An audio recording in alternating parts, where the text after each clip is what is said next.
মিষ্টি। কেমন আছো সবাই? আশা করছি সবাই অনেক ভালো আছো, সুস্থ আছো।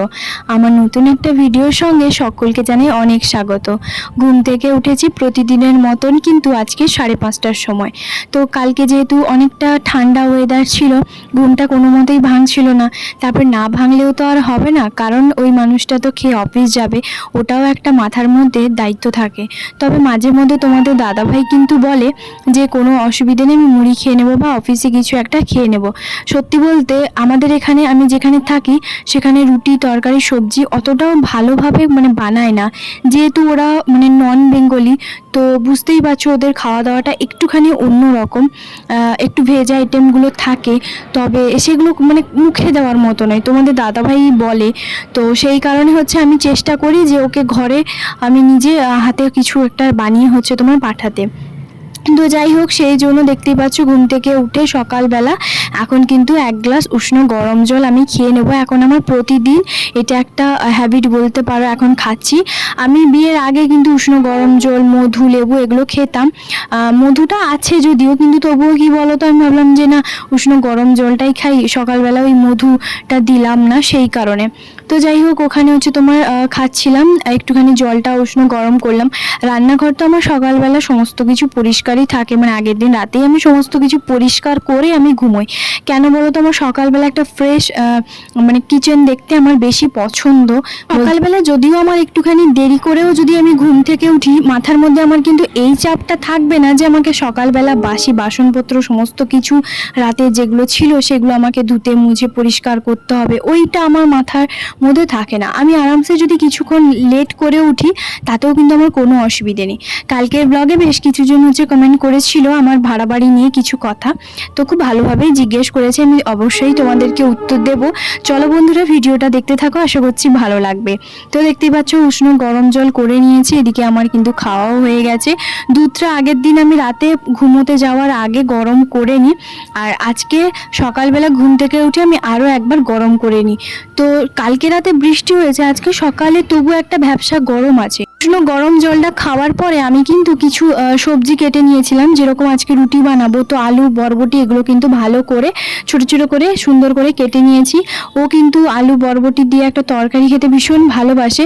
আমি খুব একটা বরবটির তরকারি একদমই পছন্দ করি না, আমার একদম ভালো লাগে না বলতে পারো। তো যাই হোক, ও পছন্দ করে, তাই ওর জন্যই তোমার বানিয়ে দিই। আমার বানাতে কোনো কিছু অসুবিধে নেই।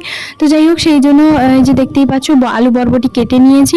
কড়াইতে এবারে তোমার বেশ কিছুটা তোমার তেল দিয়ে দিয়েছি, এরপর জিরা দিয়ে ভালো করে আমি কিন্তু বরবটি আর আলুগুলোকে ভালো করে প্রথমে ভাজবো, তারপরে পেঁয়াজ টমেটো এইগুলো দিয়েই তোমার করব। তো একটু মাখা মাখা থাকে, বেশ ভালোই লাগে, টেস্টি লাগে। তো ওই আমাকে বলে যে খুব ভীষণ সুন্দর হয় জানো তো। আর 20 টাকার মতন ওই বরবটি অনেকটা পরিমাণে দেয়, যেহেতু ও বাজার থেকে নিয়ে আসে। তো আর বাজারে সবজির দামটা কম নয়, তবে হ্যাঁ তুলনামূলক জিনিসটা একটুখানি বেশি থাকে। আর এখানে স্বাভাবিক বাড়ির সামনে যেগুলো বিক্রি করতে আসে, স্বাভাবিক একটু হলেও তো দাম বেশি থাকে, কারণ যেহেতু বাড়ির সামনে তোমাকে হাতের কাছে সমস্ত কিছু পৌঁছে দিচ্ছে সেই কারণে। তো যাই হোক, তারপরে কিন্তু নুন হলুদ এগুলো সমস্ত কিছু দিয়ে দিয়েছি। হলুদের কন্টেনারে হলুদটা নেই, মা কিন্তু বাড়ি থেকে হলুদ দিয়ে পাঠিয়েছে, সেটা আমি পরে ঢেলে নেব। এখানে দেখতেই পাচ্ছ আলু বরবটি আমার সুন্দর করে হালকা হালকা কিন্তু ভাজা হচ্ছে, এখানে পুরো ভালো করে ভাজবো। তো যাই হোক, এখানে ভাজা হয়ে যাওয়ার পরে আমি কিন্তু তারপরে তোমার রুটিটাও ওইদিকে মাখিয়ে রেখেছি। আর রুটিটাও মাখানো হয়ে যাওয়ার পরে আমি রুটিগুলো আস্তে আস্তে করে ফেলবো। তার আগে চলো একটুখানি বাইরে গিয়ে ভাজা যতক্ষণ হবে একটুখানি হাঁটাচলা করে নিই, কারণ সকালবেলা না আমার ছাদে একটুখানি হাঁটতে বেশ ভালোই লাগে। এখন বাজে তোমার 6টা মতন। এখানে দেখতে পাচ্ছ কতটা রোদ ছাদের উপরে, না মনেই হয় না যে 5টা 5:30টার সময় একটা ওই অন্ধকার থাকে, ওরকমটা নয়। 5:30টার সময় বেশ ভালোভাবেই রোদটা আসে। তো যাই হোক, সেই কারণে দেখতেই পাচ্ছ এখানে একটুখানি কিছুক্ষণ হাঁটাচলা করছিলাম, কারণ যেহেতু আলু বরবটিটা ভাজা হচ্ছিল, রুটিটা আমি গরম গরম তারপরেই করব। তো তারপরে এখানে দেখতেই পাচ্ছ রুমের মধ্যে চলে এসেছি, রান্নাঘরে। এরপরে আর যে আলু বরবটা ভাজাটা বাকি ছিল সেটা একটুখানি করছিলাম। তো চলো এবারে বন্ধুরা কিছু কমেন্টের যেগুলো কালকে হচ্ছে তোমরা বেশ অনেকেই 2-3 জন কমেন্ট করেছে আমার ভাড়া বাড়ি নিয়ে, যে আমি ভাড়া বাড়িতে কেন থাকি। তো ভাড়া বাড়িতে কেন থাকি বলতে, আমার হাজব্যান্ড যেহেতু কাজের সূত্রে বাইরে থাকে, মানে কাজের সূত্রে এখানেই আছে, তো সেই কারণে আমাদেরকে কিন্তু ভাড়া বাড়িতে থাকতে হয়। তো আর সেরকম কোনো কিছুই কারণ নয়। আরেকজন দিদিভাই কমেন্ট করেছে যে বাড়ি থাকতে থাকতে ভাড়া বাড়িতে কেন থাকো। ওই যে বললাম আমার বাড়ি থাকতে থাকতে অনেকেই হচ্ছে তোমার বাড়ি থাকলেও ভাড়া বাড়িতে থাকে, কোনো অসুবিধে নেই, তবে শুধুমাত্র কাজের সূত্রে বাইরে আছে বলে, এখানে কাজ করছে বলেই আমাকে কিন্তু এখানে থাকতে হয়, এর আর কোনো কারণ নেই। তো তারপরে একজন দিদিভাই কমেন্ট করেছিল আর একজন, যে এখানে আমি ভাড়া বাড়িতে আজকে কত বছর ধরে আছি। আমি এই বাড়িতে প্রায় বলতে পারো 2 বছর আছি। আমরা আগে নিচে রুম ছিলাম, সে রুমটাতে 2টো রুম ছিল, কিচেন ছিল, সামনে বেশ অনেকটা পরিমাণে দোয়ার ছিল, তবে ওখানে টাইলস মার্বেল এগুলো কোনো কিছু বসানো ছিল না, খুব সিম্পলভাবে ছিল। তো সেই কারণে আমরা ওখানে প্রায় 1 বছর মতন ছিলাম, 1-1.5 বছর বলতে পারো। আর এখানেই কত 6 মাস মনে হয় হয়েছে আমরা এখানে এসেছি। এই রুমটা কিন্তু পুরো নতুন, মানে আমরা নিচে থাকতে থাকতে আমাদেরকে বলা হয়েছিল যে এই রুমটা হচ্ছে তোমার ভালোভাবে ফিটিংস হয়ে যাবে তারপরে ওপরে আসতে। আর তুলনামূলক নিচের থেকে ওপরে কিন্তু রেটটা একটু বেশি, কারণ যেহেতু বুঝতেই পারছো ওপরে যেহেতু খুব সুন্দরভাবে টাইলস মার্বেল এগুলো সমস্ত কিছু, মানে মার্বেলটা না মানে টাইলস ভালোভাবে বসানো আছে, বাথরুমটাও খুবই সুন্দর। তো প্রথম দিন থেকে বলতে পারো আমার হাজব্যান্ড কিন্তু এই ওপরের রুমটাই পছন্দ ছিল, তবে ওটা ফিটিংস করা হচ্ছিল না। তো সেই কারণে তারপর এটা প্রায় 1.5 বছর মতন এই নতুন রুমটা হচ্ছে তোমার ফিটিংস করতে লেগেছে, পুরো ভালোভাবে পুরো কমপ্লিট হতে। তো তারপরে আমরা জিজ্ঞেস করি যে এখানকার হচ্ছে তোমার মানে প্রাইসটা ঠিক কতটা রেখেছে, যেহেতু নিচের থেকে প্রায় অনেক গুণ, মানে প্রায় বলতে পারো 2,000-2,500 টাকা বেশি এখানে। তো পার্টিকুলার যে কত দাম, মানে এখানে যে রেন্টটা সেটা আমি বলতে পারছি না, কারণ হচ্ছে বলা বারণ আছে আমাকে। নিচের ওই রুমের আন্টি ভাবি ওরাই আমাকে বলতে মানা করেছে, মানে আমার বাড়ির মালিকই হচ্ছে তোমার বলতে মানা করেছে, সেই কারণে আমি বলতে পারছি না। কারণ বুঝতেই পারছো বিভিন্ন জনের কাছ থেকে হয়তো ওরা বেশি বা কম এরকম করতেই পারে, তো সেই কারণে আমি বলছি না, প্লিজ কেউ কিছু মনে করো না। তো যাই হোক, সেই কারণে হচ্ছে আমরা এই বলতে পারো এই বাড়িতে এখানে আমি যেদিন থেকে এসছি পুরো 2 বছর আমরা কিন্তু এখানেই আছি। তোমাদের দাদাভাই যখন ট্রেনিং চলছিল 6 মাস, তখন ও কিন্তু আরেকটা অন্য জায়গায়, মানে স্টেশনের উল্টো দিকে হচ্ছে তোমার 2টো রুম নিয়ে 2টো ছেলে ছিল। ছেলে বলতে পারো অনেকেই হয়তো তোমরা দেখেছো বা হয়তো অনেকে দেখোনি, আমাদের রুমেই হচ্ছে তোমার এসছিল।